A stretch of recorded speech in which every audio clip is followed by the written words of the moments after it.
veliki pozdrav svima, sa vama je Voxtash HD i u današnjem klipu ćemo pokazati jedan fantastičan miš. U pitanju je Speedlink Decus, znači Speedlink je nemačka kompanija, a ovaj miš je kupljen u Nemačkoj, znači on jako lepo izgleda kao što možete vidjeti, znači ovo je neka kombinacija crvene i crne boje, jako lepo izgleda. Sad što se tiče udobnosti samog miša, jako je udoban, verujte mi, znači evo, bukvalno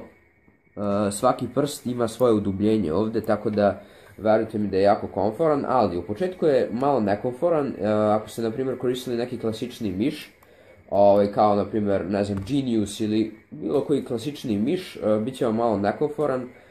ne toliko nekomforan koliko težak, tako da u početku će vam to biti malo problem, ali verujte mi, prilagodit ćete se i više vam to neće biti problem. Vremenom kada se budete prilagodili, vidjet ćete da je ovo jedan fantastičan miš. Što se tiče samih ovih dugmića, ovo služi za DPI, znači možete ovdje već podešavati DPI, ne morate odlaziti u program, ali naravno u programu imate sve detaljnije, znači i boje koje želite da vam budu, znači miš svetli tu, svetli ovdje i svetli ovdje, znači, a u onim podešavanjima sve to možete detaljno podesiti i naravno on nije bežičan, ima kabli, znači evo ga kabli, samo da nađem kraj, evo ga, znači USB je jako kvalitetan, kao što možete vidjeti, jako lepo izgleda, evo vidite ovdje Speedlink,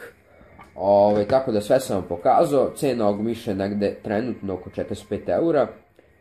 miš je jako dobar, evo i sa ove strane, znači jako lepo izgleda, sad ću ga uključiti pa da vidite kako to izgleda.